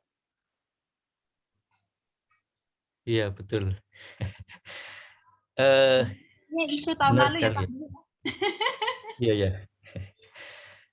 Saya belum tahu Pak kalau yang terkait dengan ini ya, kalau di Simliptaknas saya juga belum pernah, walaupun memang di statement ya itu kalau misalkan dan seterusnya, tapi kayaknya nggak ada. kecuali luarannya Pak, mungkin lebih ke luarannya. Tapi ya entah, Mas Priki, Pak Daniel kok nggak ada ya, tadi bilang katanya ada datang. Kalau menurut saya sih tidak ada batasan ke Kalau situ. yang nasional itu kemarin sempat juga ada yang nanya ya Pak ya kalau nggak salah itu. Tapi Iya. kalau nggak salah itu bukan di proposalnya tapi justru di yang benar tadi kata Pak Dwi tadi di outputnya. Karena teknisnya itu katanya rada menyulitkan ya, menyulitkan atau gimana gitu. Di sistemnya atau belum mengakomodir atau gimana gitu kalau nggak salah itu kemarin sempat juga ada yang nanya terkait dengan plagiarisme gitu. Atau monggo Pak Dwi mungkin di sesinya Pak Dwi mungkin dibahas juga. Iya kalau menurut saya ya memang sampai saat ini sih belum ada ya, sejauh ini belum ada sampai seperti itu yang mengecek plagiarisme dari proposalnya. Ya. P3M sepertinya yakin bahwa yaitu adalah murni dari rekan-rekan gitu ya, seperti itu. Kalaupun nanti adanya cek plagiarisme mungkin di outputnya, karena kan juga nanti berimpact pada rekan-rekan pengusul sendiri ya. Kalau nanti misalkan itu adalah dari plagiarisme tertentu gitu ya, ya luarannya nanti gimana ya, nanti berimpact pada dianya sendiri gitu. ke depan, termasuk juga roadmap penelitiannya sendiri itu pasti akan berdampak ke sana, yang nggak bisa dihapus atau yang nggak bisa di ini lagi. Ya tentu wilayah itu adalah wilayah dari peneliti ya, pengusul. Dan seharusnya kan juga ada roadmap KKT ya, roadmap dari KKT atau PK yang tentu itu di situ termasuk juga ada surat pernyataan kan ya, surat pernyataan, dan itu di luar itu saya pikir P3M nggak terlalu ini sih. Oke Pak, Ya, ya entah sih mungkin kalau mau nanti konfirmasi saja ya. Kalau memang kita pakai ya kapan digunakan gitu. Kalau memang enggak berarti nanti kita pastikan itu di luaran gitu ya Pak ya. Kita kan ini diskusinya biar ke sana. Dan nanti di awal ada pemberitahuan daripada misalnya pengusul bahwa ini punya saya ada plagiat. Nah, ini bisa tiba-tiba muncul seperti itu gitu Pak. Itu aja sih. iya. Betul. Ya mungkin kita catat aja ya, Mas Priki mungkin dicatat terkait dengan plagiarisme di proposalnya gitu ya. Ya Pak, terima kasih Pak Dwi sama Bu Nani. Ya, sama-sama Pak. Yang lain mungkin silahkan.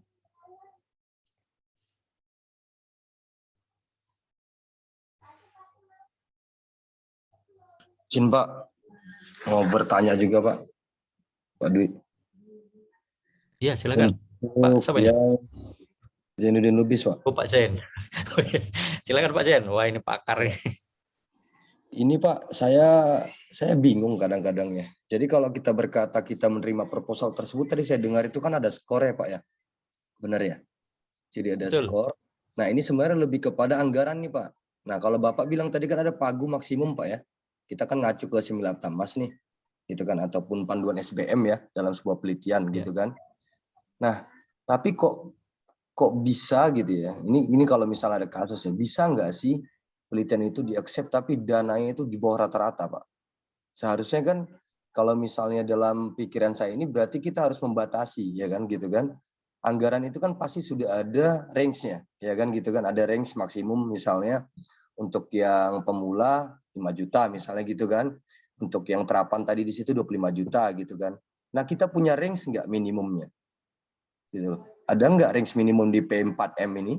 P4M nih, P3M ini untuk yang kegiatan penelitian pengabdian. Nah, sehingga kita bisa ngelihat nih kalau misalnya memang proposal ini enggak realistis gitu ya dilakukan, ini contoh kayak kebanyakan sih di pengabdian ya. Nah, ini tuh misalnya ngajuin 15 juta gitu kan. Ternyata sebenarnya kegiatan ini hanya sosialisasi nih, Pak. Gitu kan. Sosialisasi dan kita lihat ke arah realistisnya.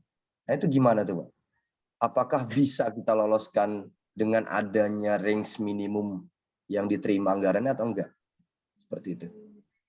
Terima kasih, Pak.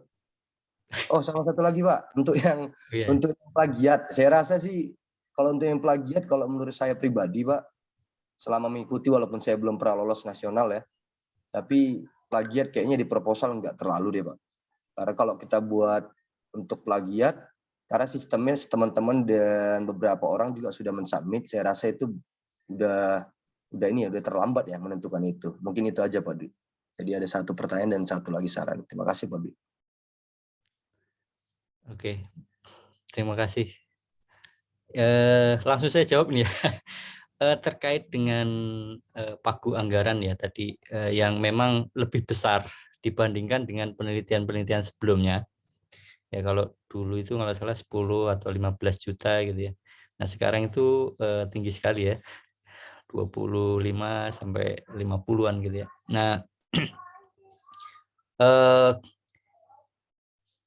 pasti ada alasannya ya kenapa P3M itu melakukan hal itu. Ya. Nah, saya nggak bisa menjawab sih. Saya nggak bisa, karena itu wilayahnya Pak Daniel tadi, makanya Pak Daniel saya pikir datang gitu, ternyata tidak. Tetapi saya bisa melihat dari pelaksanaan yang sudah gitu.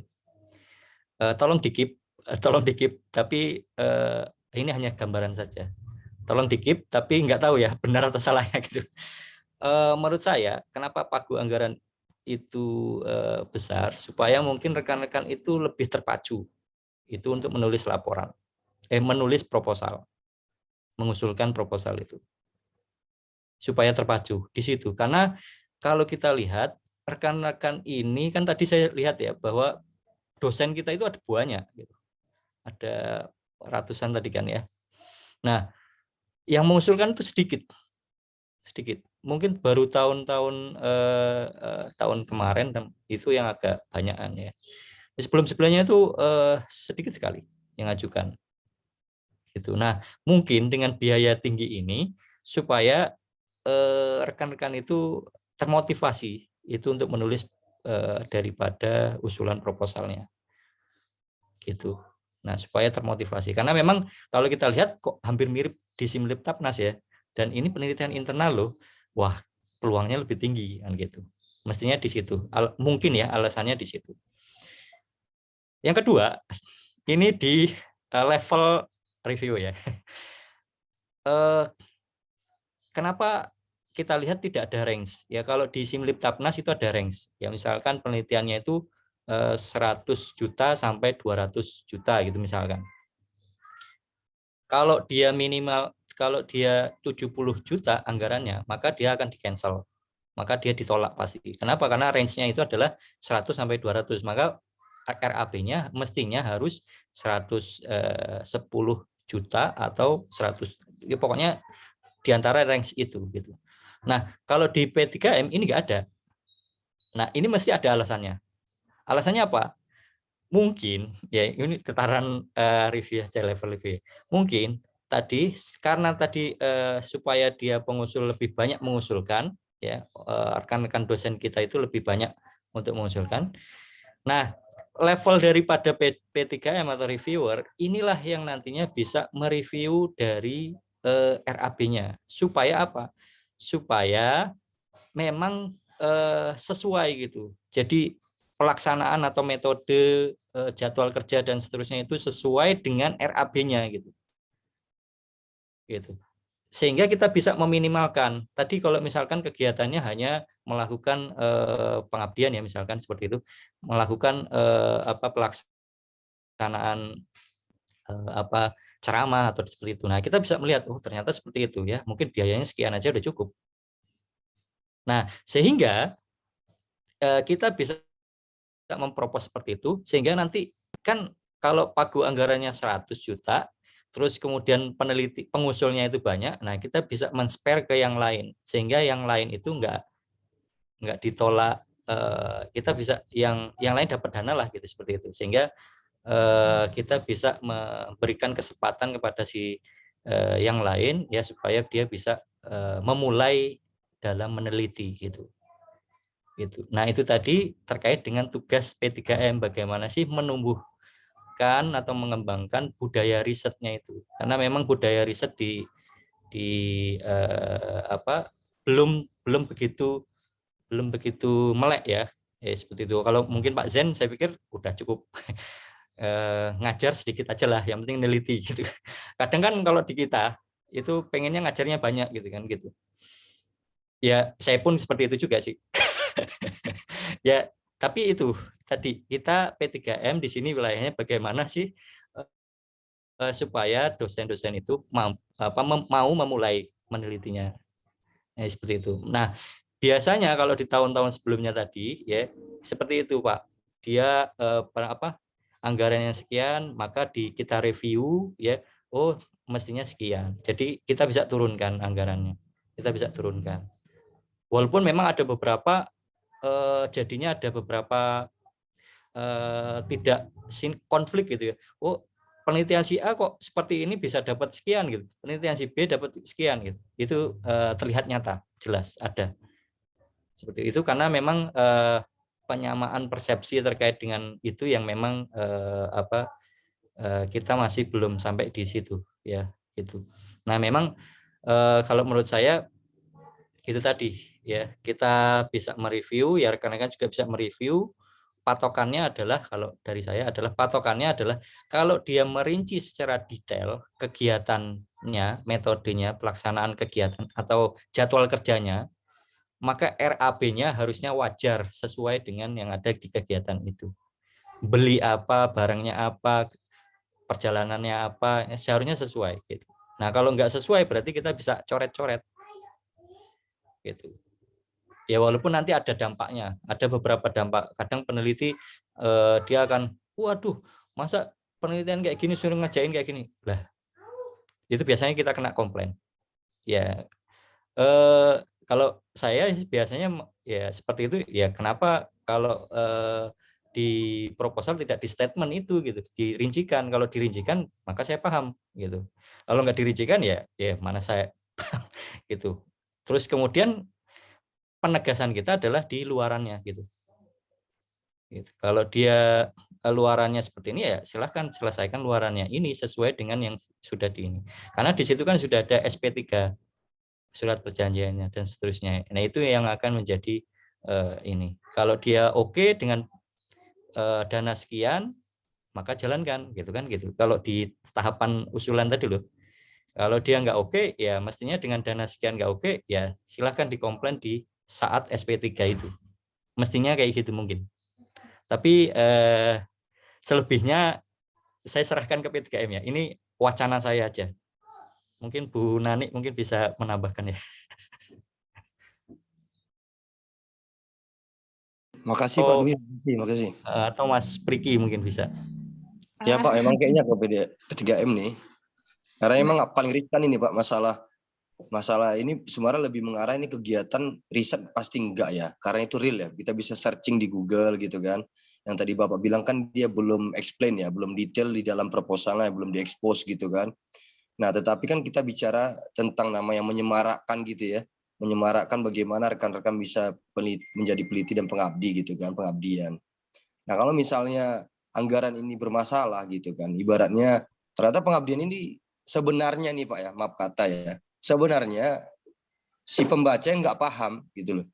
Sebenarnya kita sebagai dosen kan, kalaupun itu tidak terlalu detail, kita ngelihat dari key judulnya aja, harusnya kita udah tahu arah, gitu kan Pak. Ini kan sebenarnya diskusi adalah jangan sampai ini menjadi apa ya dosanya reviewer gitu loh Pak Di. Gitu kan, karena saya juga takut gitu kan, saya juga takut nanti itu salah, makanya butuh spesifikasi. Oh ternyata kegiatan ini di real kok dilakukan. Dengan kegiatan misalnya pengabdian ke sana aja ada berapa nih anggaran kan gitu ya Pak.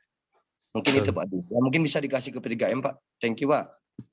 Betul. Nah, mungkin di wilayah komentar ya, nanti mungkin ada alasan-alasan kita bisa menjabarkan hal itu. Terima kasih Pak Zen. Mungkin yang lain silakan. Atau mungkin Bu Nani nambahkan Bu. Oh, oh iya, terkait dengan anggaran, benar tadi sih sebenarnya udah betul yang disampaikan dengan Pak Dwi Eli tadi. P3M itu adalah merekap semua, kan masing-masing teman-teman reviewer itu kan merekomendasikan ya terkait dengan anggarannya berapa kira-kira kan gitu ya. Jadi kami itu ya di range yang direkomendasikan oleh reviewer tersebut gitu. Dan memang di panduan kita kan memang tidak dibatasin minimal berapa ya mengajukannya. Kalau di Siplim Tamas kan memang dibatasin minimal 60% dari pagu kan gitu ya. Dan maksimal adalah dari yang dianggarkan, akan ada range-nya kan gitu. Kalau di Siplim Tamas kan itu. Nah, kalau di internal itu ya disesuaikan dengan meskipun tadi adalah pagu maksimalnya misalnya 25 juta per judul untuk penelitian terapan kan, tapi kan semuanya adalah depend on dari rekomendasi reviewernya, dan setiap proposal itu kan direview oleh 2 orang ya. Nah, masing-masing itu kan merekomendasikan pasti dengan nilai yang berbeda-beda. Biasanya itu kami ya di range dari yang direkomendasikan dari 2 reviewer tersebut. Gitu. Ada kok hitung-hitungannya dan nggak perlu kita dan nggak mungkin kami ininya kan gitu.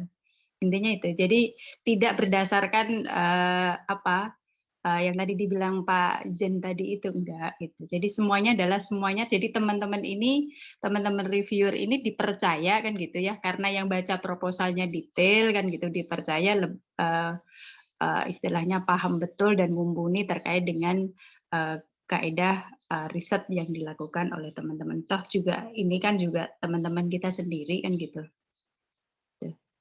Itu Pak Dwi secara teknisnya yang saya tahu ya.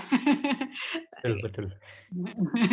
Dan setahu saya juga yang nasional juga gitu juga kan, dari kan setiap satu topik itu kan direview oleh satu judul itu kan direview oleh 2 orang, dan masing-masing 2 orang itu kan merekomendasikan berapa pagu anggarannya, dan nanti kan juga ya itu mekanisme yang dipakai di internal juga seperti itu.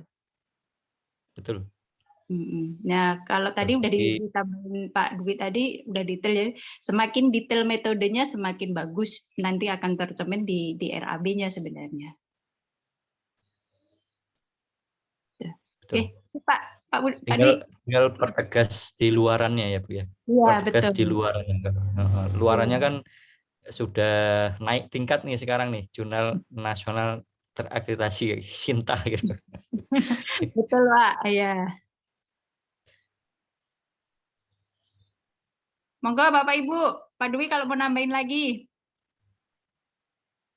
Cukup ada, kalau tidak ada sih mungkin Pak Supar lebih teknis. Sebelum ke Pak Supar, ada lagi? Itu tadi ada di chat Pak Hakim ya?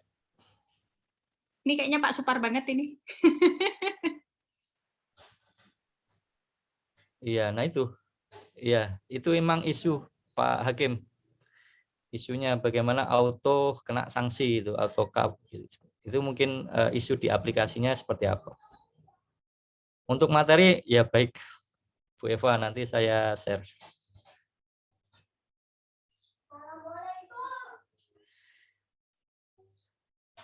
Silakan rekan-rekan.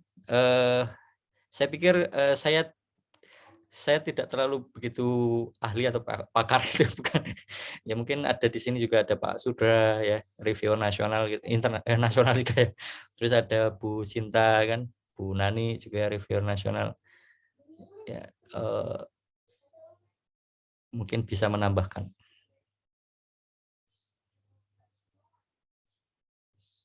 Monggo Pak Sudra, Bu Sinta, ada yang mau ditambahkan? Cukup jelas, Pak Dwi. Oh, Luar biasa. Sudah mantap sekali yang Sudah mantap disampaikan sekali, Pak Dwi. luar biasa. Itu saya menikmati sekali. Kayak memang cocok udah jadi reviewer. Alunannya udah cocok banget ya. Memang dia fokus mau meneliti kayaknya. Betul. Amin. Riset Pak buat S3.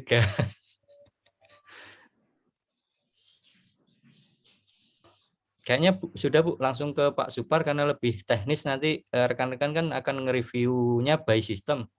Jadi mungkin dicoba di aplikasinya kayaknya Bu, akan lebih enak. Oke, makasih Pak Dwi Eli atas informasinya dan materinya sangat luar biasa. Jadi serasa jadi reviewer nasional lagi ya.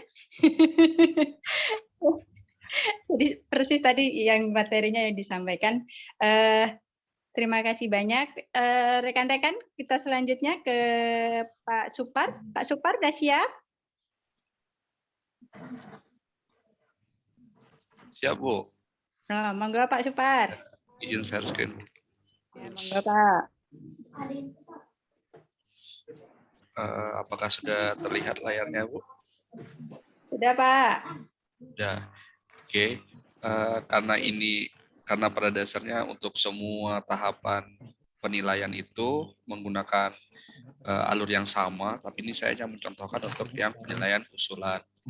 Nah, nanti bapak-bapak, ibu-ibu, nanti kalau ternyata sudah di-assign sebagai reviewer, lalu sudah di-assign juga untuk di setiap usulan, maka nanti biasanya di bagian menu reviewer itu akan muncul menu review penelitian, pengabdian, monitoring penelitian, pengabdian, akhir, dan juga penelitian dan pengabdian. Karena ini saya contohkan hanya di bagian usulan, kita akan lihat di bagian review penelitian. Nah, di sini kalau ada usulan yang masih dalam bentuk buttonnya adalah beri penilaian, maka bapak-bapak, ibu-ibu masih dapat memberikan penilaian. Tapi biasanya kalau saya mengset di sistem itu, kalau dia sudah diproses oleh P3M, ini maka dia sudah tidak bisa lagi dilakukan perubahan. Nah, ini bisa diberikan beri penilaian. Lalu nanti di sini akan ada keterangan, ini hampir sama dengan tahun-tahun sebelumnya. Ada judul, ada bidang, ada jumlah anggota, dan seterusnya, lama penelitian, biaya penelitian yang diusulkan, dan seterusnya.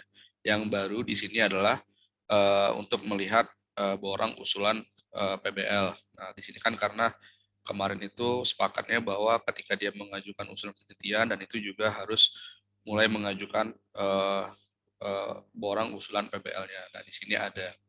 Jadi ketika diklik, Bapak-bapak, Ibu-ibu bisa melihat apakah usulan penelitian itu nanti ternyata juga merupakan bagian dari PBL, seperti itu. Lalu kemudian ada tadi kriteria penilaian dan seterusnya. Nah, ini biasanya yang jadi isu untuk setiap peneliti karena biasanya berbeda platform. Nah, ini saya mencontohkan pengisian dengan menggunakan browsernya adalah Chrome, seperti itu. Kalau di browser Chrome, hampir untuk semua device asal browsernya sama Chrome itu nggak ada masalah. Karena misalnya seperti ini, skor kadang kan yang diisi kan misalnya 7. Nah, ini kan yang terkendala itu adalah nilainya. Kalau default pada sistemnya itu perhitungannya adalah otomatis. Jadi langsung bobot 15% dikalikan dengan skor, seperti itu. Kalau misalnya dia 2 kan 30, seterusnya. Nah, kadang ada yang kemudian ketika sudah disubmit gagal karena biasanya skornya otomatisnya tidak keluar, artinya masih tetap 0, cuma hanya mengisi di bagian skornya saja. Lalu karena ini otomatisnya tidak keluar, kemudian dia lakukan submit. Nah, ini yang kadang sering kemudian gagal seperti itu. Jadi apabila memang browsernya tidak support untuk perhitungan otomatis, maka ya Bapak-bapak, Ibu-ibu bisa mengalihkan secara manual. Cuman karena saya sudah mencoba melakukan beberapa device, asal browsernya adalah Chrome, ini masih keluar seperti itu. Untuk maksimum ini juga ada, jadi misal ini harus isi dulu, kemudian di sini kalau diisinya 8, maka itu biasanya ada peringatan juga yang aktif. Jadi kalau kita menggunakan browser Chrome, gini ya, biasanya ada constraint yang kemudian muncul bahwa batas maksimum penilaian itu adalah nilainya 7, seperti itu. Sehingga bisa mencegah kesalahan human, seperti itu ya. Kemudian ini si 2, seterusnya. Nah, ini juga, jadi kalau semua komponen skor dan nilai itu sudah terisi, maka nanti jumlah otomatis dari skor ini juga sudah terisi di bawah, lalu nilai ini akan ditotal di samping, dan pastikan semua inputan yang ada di sini sudah terisi, baru kemudian masuk ke rekomendasi. Nah, ini diterima atau ditolak, seperti itu. Kemudian baru diisikan dengan komentar.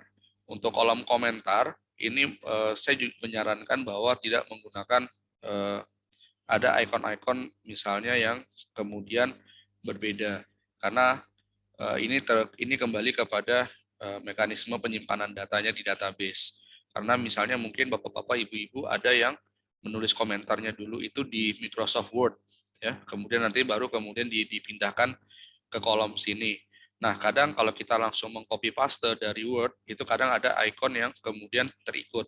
Pada sistem filter datanya, itu kemudian dikenali sebagai karakter asing. Kalau sudah dikenali seperti itu, maka cenderung data inputannya akan digagal, seperti itu. Jadi kalau memang ternyata itu merupakan copy paste dari aplikasi yang lain, biasanya saya selalu menyarankan untuk memilih yang paste plain text seperti ini. Ctrl Shift V, karena agar komponen data yang di copy paste ke dalam isi komentar di sini itu tidak ada karakter asing yang mengikuti, seperti itu. Nah, itu biasanya terjadi kalau dia copy paste dari Microsoft Word. Nah, tapi kalau ternyata tidak, langsung mengisikan saja, maka tidak ada masalah harusnya.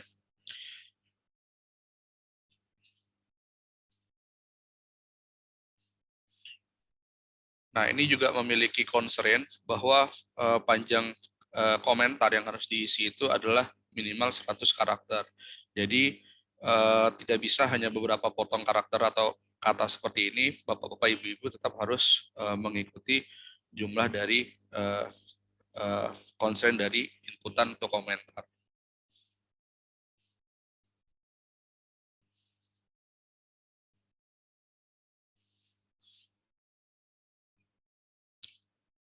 Nah, kalau sudah, maka nanti akan muncul kotak konfirmasi seperti ini, nanti tinggal di-oke-kan saja. Nah, ini penilaian telah ditambahkan. Maka nanti di halaman bagian review usulan penelitian oleh reviewer itu nanti akan muncul di sini ada terima nilainya sekian. Lalu ada masih edit penilaian karena masih belum masuk ke masih belum diproses oleh ketua P3M-nya. Tapi nanti kalau apabila sudah diproses maka tidak bisa. Nah, ini jadi apabila masih ada perubahan, Bapak-bapak, Ibu-ibu masih bisa melakukan edit penilaian seperti ini. Lalu kemudian bisa diupdate kembali seperti itu. Untuk penilaian yang lain, monitoring, laporan akhir itu juga sama, tidak ada yang berbeda. Sampai situ kira-kira Bapak-bapak, Ibu-ibu yang dapat saya sampaikan, mungkin kita buka aja untuk ada yang ingin tanyakan dulu mengenai prosesnya. Pak. Ya. Iya. Sebenarnya yang saya mau tanyakan, kalau Pak Supar kan dari sisi penggunaan SIM P3M ini ya, apa sih namanya? Memasukkan nilainya gitu kan? Iya. Yang saya kurang tahu apakah siapa yang bisa menjawab ini, siapa Supar, bisa Bu Nani, bisa dan yang lainnya. Masalah ini Pak, tadi kan ditolak, diterima dan ditolak. Ya kan? Iya. Dalam kalau yang pernah saya waktu jadi apa sih namanya melakukan audit itu sebenarnya penolakan itu lebih kepada nilai kontennya atau nilai rupiahnya gitu, ya kan? Karena kadang-kadang kalau dalam pikiran saya, karena kita reviewer berarti kan lebih kepada kontennya Pak ya. Ada kaitannya dengan nilai-nilai yang sudah diisi tadi itu, 15, 7, apa dan sebagainya gitu. Jadi mungkin ini pertanyaan kepada Pak siapa yang tadi yang pertama menjelaskan atau Bu Nani bahwa kita kan menolak itu sebenarnya di komentarnya itu harus didukung, penolakan kita itu harus didukung dengan komentar gitu kan. Nah itu jadi yang sebenarnya yang diisi di dalam kolom komentar itu, kalau dalam pikiran saya sih, kenapa saya tolak? Nah, tentu saya jelaskan. Nah, terus pertanyaan selanjutnya, itu yang pertama, itu pertanyaan selanjutnya, apakah lebih kepada konten atau kepada nilai rupiahnya yang kita masukkan bahwa ini nggak cocok apa dan sebagainya. Nah, ini kayaknya kalau menjawab terkait tadi. Iya pasti. Pak Dwi atau iya Pak Dwi kayaknya gitu, itu Bu Nani. Ya, ini menghindari nih Pak. Misalnya ada ini. Ini kenapa ditolak? Ini alasan saya, gitu kan, kontennya ini. Kenapa diterima? Ini alasan saya. Alasannya itu apakah konten atau nilai rupiahnya terlalu tinggi atau bagaimana? Sekian. Pak Dwi lah. Ini yang memang tadi agak krusial ya. Kalau dari saya, Pak, pertama kita harus melihat, ya nanti mungkin bisa ditambahkan Bu Nani ya, melihat dari apakah dia sudah sesuai dengan syarat-syarat yang tadi di umum tadi ya, kelengkapan dan seterusnya itu sudah sesuai belum, terus syarat dasar lah, terus kemudian sudah memang benar-benar sesuai dengan roadmap penelitian KKT dan juga Polibatam sendiri ya, seperti itu KKT atau pusat kajian itu terus kemudian setelah itu kan berarti kan itu direkomendasikan ya, artinya si pusat KKT ataupun pusat kajian itu sudah merekomendasikan, artinya di situ sudah ada dukungan. Nah, kalau kita menolak atau menerima itu tentu ada saran ya. Nah, kalau saya sendiri sebagai reviewer melihat dari dasar tadi itu, apakah dia ditolak atau tidaknya. Lalu kemudian ke substansi daripada penelitian usulan tadi. Nah, di usulan tadi kalau memang benar-benar dia oh ini dia ngampu ini, ngajar ini, dan memang kalau kita lihat track record-nya dia memang seperti ini, pengennya ke sini. Oh, menurut saya ini udah sesuai gitu. Kita bisa terima. Gitu. Kita bisa terima, tetapi ya dengan beberapa alasan-alasan gitu. Pertanyaan-pertanyaan dan seterusnya gitu. Terus kemudian juga logis kesesuaian RAB-nya tadi juga gitu. Kalau misalkan itu sudah sesuai dan bagus, ya saya pikir nggak perlu ditolak. Ya, kita bisa meluruskan sebagai reviewer. Itu menurut saya. Kita bisa meluruskan supaya dia bisa mau memulai dalam meneliti. Ya, terus kemudian kita pertegas luarannya. Karena memang P3M kan inginnya dosen-dosen itu mampu memberikan kontribusinya.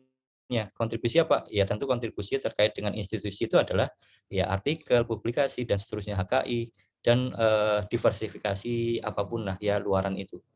Itu kalau memang dia di statement di situ udah bagus, saya pikir itu diterima. Gitu. Tapi kalau memang proposalnya nggak benar gitu ya, luarannya nggak jelas, tidak di statement dan seterusnya, proposalnya tidak ketajaman ataupun ini, ya saya akan tolak itu di situ. Dan disitulah nanti akan di statement, oh ternyata memang proposalnya tidak terperinci dengan jelas bagaimana step-stepnya, bagaimana roadmap penelitiannya, kan seperti itu bisa kita gagalkan. Itu sih kalau dari saya, kita lihat dari dasarnya dulu, dasar daripada kelengkapan administrasi dan seterusnya sesuai dengan skema penelitian itu. Lalu yang kedua dari pengaju sendiri ya, termasuk tim pembagian pembagian dari job desk-nya ya, itu seperti itu. Karena memang kadang suka lalai juga ya PK. Ini ada proposal di cep gitu. Begini, mungkin itu sih. Ya begini Pak Dwi ya kan.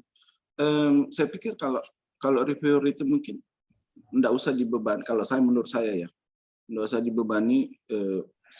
Misalnya administrasinya nih udah lengkap apa tidak, kan ada P3M yang sudah menyeleksi gitu. Jadi semua yang masuk di sini adalah sudah terfilter secara administrasi, itu sudah oke gitu. Jadi reviewer itu konsen kepada hasil yang ada di sini, kriteria penilaian, perumusan masalah, luaran penelitian, supaya nanti pada saat memberikan rekomendasi, kita hanya memberikan rekomendasi apa yang terkait dengan kriteria penilaian ini. Kalau kita diribetkan misalnya lagi dengan ini administrasinya sudah memenuhi apa tidak, sesuai dengan roadmap apa tidak, itu nanti di rekomendasi itu banyak sekali komentar-komentar yang di luar dari kriteria penilaian. Itu menurut saya sih seperti itu, makanya tadi saya tanyakan kita berkomentar ini sebaiknya komentar kita ini yang mengacu kepada ditolak atau diterima. Bukan lagi, tidak ada lagi masuk ke administrasi. Oh ini administrasinya ya pasti kita akan diserang pasti kan. Loh, kenapa dinilai kalau misalnya administrasinya? Saya pikir ada staf P3M yang sudah bisa mensortir itu kan. Jadi yang secara administrasi semua yang sudah dinilai oleh reviewer itu ya sudah bebas administrasi sebenarnya. Jadi kita tinggal konsen ke reviewernya, tinggal konsen ke kriteria penilaian supaya nanti pada memberikan komentar, kita mengomentari misalnya memberikan nilai terendah, itulah yang kita komentari. Kenapa kita memberikan nilai terendah? Itu pikiran saya seperti itu. Tapi kalau memang aturan dari P3M mengatakan bahwa semuanya harus dilihat, ya kita siap-siap saja nanti komentar para reviewer itu berbeda-beda.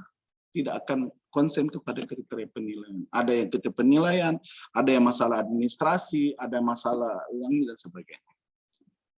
Itu sih dari saya, Pak.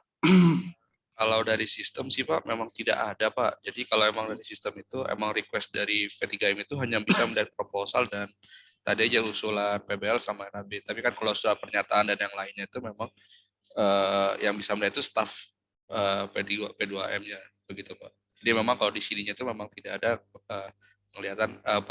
melihat administratifnya.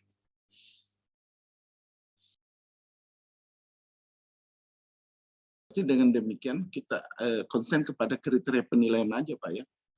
Misalnya diterima, misalnya saya memberikan, oh di tinjauan pustakanya itu saya kasih nilai sangat rendah. Baru saya kasih yang lainnya tinggi, berarti saya kasih komentar di situ. Bahwa ini ditambahkan atau di apa dan sebagainya. Supaya tidak diribetkan dengan aturan ini sesuai roadmap-nya apa tidak. Kalau udah masuk di sini udah harusnya sudah sesuai dong. Kan ada staf P3M yang menyortirnya. Pikiran saya seperti itu Pak. Mohon maaf kalau salah. Makasih Ya, Pak. Pak. Nah, setuju. Ketika sudah ada tanda tangan dari Ketua KKT atau pusat kajiannya berarti udah sesuai ya, Pak Tami ya. Betul sekali.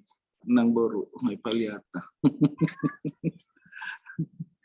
Mas Priki, catatan itu Mas. Karena memang dari sampai dengan saat ini saya belum menemukan itu. Kadang ada yang sudah pernah melakukan penelitian yang sudah ada ya surat pernyataan seperti itu masuk juga Pak, ditugaskan untuk direview gitu Pak. Gitu. Makanya kan tadi di slide saya juga ada pertanyaan, ini administrasi itu wilayah siapa, apakah P2M ataukah ke reviewer juga gitu. Tapi kalau misalkan nanti di kita juga ya, kalau sampai beberapa tahun ini sih saya melihatnya seperti itu Pak. Jadi ya kadang saya agak enggak, makanya tadi pertanyaannya nanti kalau saya menggagalkan kan kasihan juga kan dia. Iya betul. Kalau saya iya. Kalau gagal karena administrasi kita diserang Pak, ya kan? Iya. Loh, makanya kenapa diloloskan di review kalau administrasinya tidak memenuhi kalau gitu? Iya. Makanya serba salah juga kan. Di menu ketua KKT itu memang ada itunya Pak. Jadi kalau ketua KKT sama kayak staf P2M, dia bisa ngelihat semua tadi yang file-file yang dibutuhkan, mulai dari proposal, pernyataan dan segala macamnya. Jadi baru nanti di akhirnya disetujui apa tidak oleh ketua KKT. Betul sekali. Ya, kembalikan ke kebijakan ini. Kalau kita sih ngikut aja ya, reviewernya itu mengikut pasti. Jangan review. Iya. Bu Nani, gimana Bu Nani? Oh ya Bu Nani lah. Tapi poin yang disampaikan oleh Pak Supar itu enggak menjadi pertimbangan ditolak dan diterima ya. Berapa aja ya yang jelas enggak berpengaruh gitu ya. Selama ini sih kalau pengalaman tahun lalu ya, kita itu kan ada grade yang dikasihkan di kita buat rata-rata tuh masing-masing reviewer 1 dan reviewer 2 itu kan ngasih nilai. Nah, itu nanti adalah di grading istilahnya ada teratasnya berapa, nanti dibikin rata-rata dari kedua reviewer itu nilainya. Terus nanti baru di grade-an biasanya. Terus kedua adalah melihat juga dengan ketersediaan anggaran tadi berapa yang diiniin kan gitu. Kalau anggarannya masih ada ya mungkin ininya kalau nggak salah sih teknisnya gitu ya. Mungkin nanti Pak lebih konfirmasi ke Pak Daniel juga nanti. Kalau nggak salah sih mekanismenya gitu. Terus kalau terkait dengan tadi adalah syarat administratif itu sebenarnya belum ada kesepakatan ya Mas Priki? Atau ini itu belum ada kesepakatan kalau yang reviewer nasional itu memang dua-duanya kita ngecek gitu. Jadi baik kelengkapan administratif ataupun kelengkapan substantifnya gitu. Jadi yang tidak hanya itunya aja, isi proposalnya aja, tapi juga kelengkapan administratif. Kalau tadi dari penjelasannya Mas Supar, diakomodasinya di itu ya Mas Supar ya, di KKT ya, KKT atau PK ya? Iya Ibu, cuman kan ini sebenarnya juga berkaitan sama ini ya Bu, update data misalnya kan kayak gini nih, misalnya proposal, biodata, pernyataan dan segala macamnya. Terus nanti apabila ditolak, kemudian nanti pengusulnya masih bisa melakukan update atau memperbaiki kembali. Jadi sebenarnya kalau tadi mau bicara administratif sebenarnya ya di ketua KKT-nya Bu sebenarnya. Jadi dia sebelum menerima itu ya semua tadi ini kan karena muncul di dia harus lihat dulu gitu sebenarnya. Kalau ditolak baru nanti tinggal dilengkapi Perbaiki kembali. gitu ya. Karena nanti ada menu upload edit dan upload kembali. Jadi betul. Oke, berarti kalau di tempat kita berarti administratif di KKT atau PK ya Mas Supar ya? Kalau ya karena memang ada menunya di sana, karena Iya. bisa melihat syaratnya. Oke. Itu Pak Tami kalau yang administratif. Iya. Terus Iya, Bu. berarti yang selama ini ya tadi kalau yang selama ini jadi masing-masing reviewer itu ngasih nilai dan nilainya itu yang nanti kami skor, maksudnya kami tabulasi ya, intinya kan gitu, tabulasi berapa nah nanti di grade kan gitu biasanya gitu Pak Tami. Iya, Bu. Terus terkadang ya ini real ya, terkadang itu kan satu reviewer terima, satu reviewer nolak kan gitu. Iya. Jadinya bingung P3M-nya.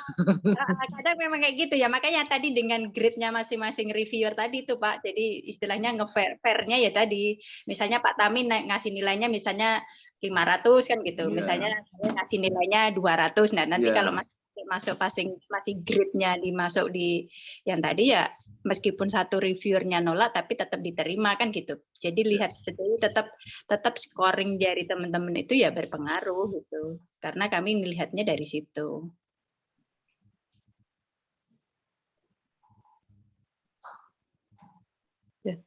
Itu sih mungkin nanti artinya dari grade ya Bu ya. Kalau di reviewer nasional memang nggak ada menu untuk diterima dan ditolak ya.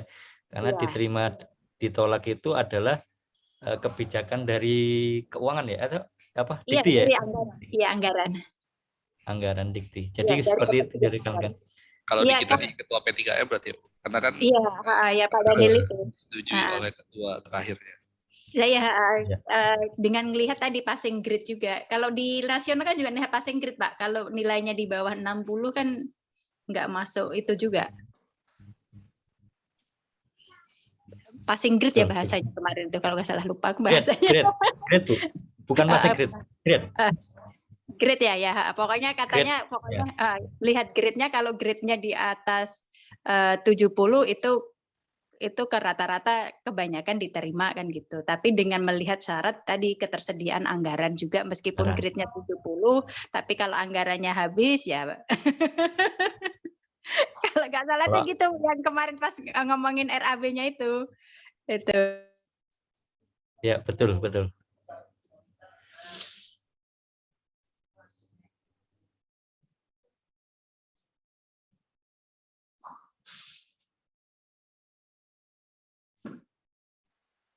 Mungkin itu yang dapat saya tambahkan. Mungkin teman-teman lain ada yang mau ditambahkan? Terima kasih Bu Nani, Pak Dwi.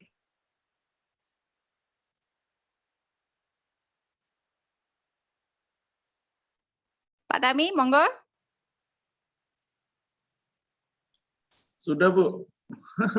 Iya, makasih Bu. Makasih sama-sama Pak Tami. Ada lagi? Terima kasih Mas Supar. Berarti Iya Bu.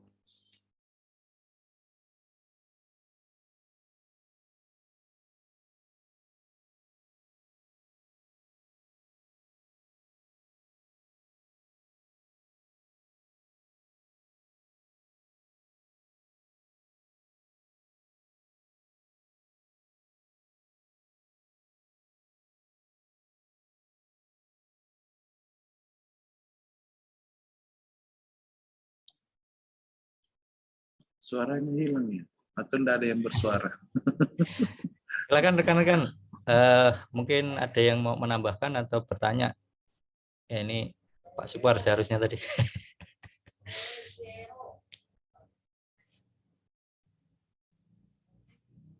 Mas Priki, Mbak Cici ada konsumsi enggak?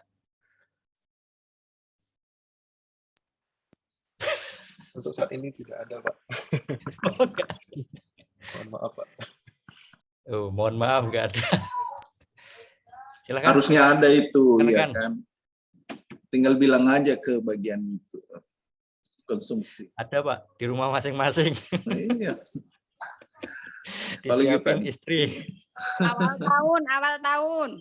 Awal tahun belum ada ya. Iya. Betul. Ya kan Pak Tami kalau awal iya. tahun. Tuh, Pak Awal Tami. tahun berarti tidak makan 1 bulan. Bukan Pak, makan di rumahnya masing-masing. Iya, makan di rumah masing-masing.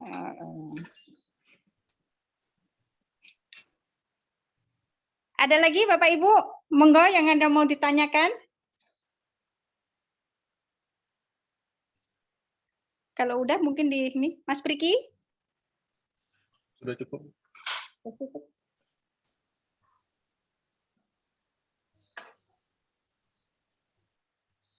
Pak Supar udah cukup? Cukup Ibu.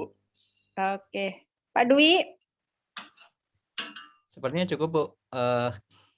Tak pikir tadi Pak Supar mau melakukan demo, jadi rekan-rekan dikasih akun, di-assign gitu kan, reviewer gitu ya, nyoba-nyobain.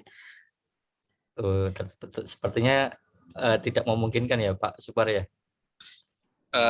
Iya sih Pak, agak sulit. Tapi kalau memang ternyata nanti mau dicoba dulu, misalnya nih sekarang nih Mas Yopro ini kan sudah mulai review ya maksudnya. Terus nanti kalau memang ada kendala, misalnya nanti boleh didiskusikan langsung. Tidak usah Pak, nanti lewat waktu makan ya kan, nggak ada pula nantinya kan. Iya. Masih bisa edit kan Pak ya? Masih Pak, masih bisa ngedit. Masih bisa edit. Jadi rekan-rekan nanti jangan khawatir, masih bisa melakukan editing kalau misalkan nanti komentar ataupun penilaiannya salah di sistem.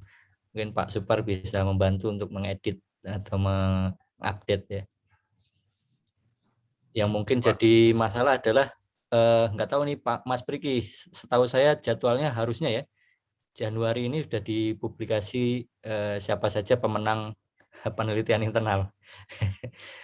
Karena nanti terkait dengan pelaksanaan ya tentunya karena memang 7 bulan durasinya. Ya jadi rekan-rekan yang melakukan penelitian itu tidak diburu-buru seperti tahun sebelumnya, baru dikasih 70%, 2 bulan berikutnya langsung monitoring. Kasihan juga kan. Rencananya juga setelah penyamaan persepsi ini, proposal akan di-share ke reviewer sepertinya. Setelah kegiatan ini, rencana akan kita share ke masing-masing reviewer. Seperti itu, Pak.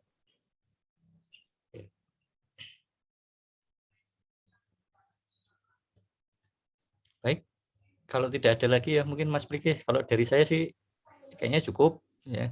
Mungkin rekan-rekan yang lain monggo. Kalau nggak ada ya boleh di closing. Kayaknya udah Pak, udah mau waktunya makan siang ini. Iya, betul sekali. Betul. Closing aja Pak Priki, udah tuh, udah bagus tadi penyampaian Pak Dwi dengan Pak Supar.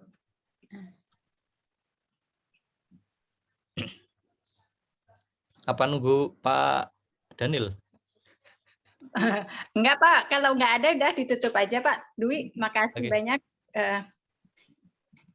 Moga Pak Dwi kalau mau nutup ada statement closing. Cukup. Enggak, yang membuka siapa? Oh saya. Iya benar. Oke, terima kasih Bapak Ibu semuanya atas kehadirannya secara virtual. Terima kasih Pak Dwi, ilmunya bermanfaat banget dan Pak Supar. Terima kasih masukannya dari rekan-rekan semuanya. Selamat menjalankan tugas sebagai reviewer. Nggak perlu garuk-garuk kepala ya Pak Tami. Iya. Bercanda Pak. Iya. Terima kasih rekan-rekan semuanya dan salam peneliti dan pengabdi. Terima kasih. Saya tutup. Wassalamualaikum warahmatullahi wabarakatuh dan selamat siang. Sehat selalu. Waalaikumsalam. Terima kasih. Izin live ya.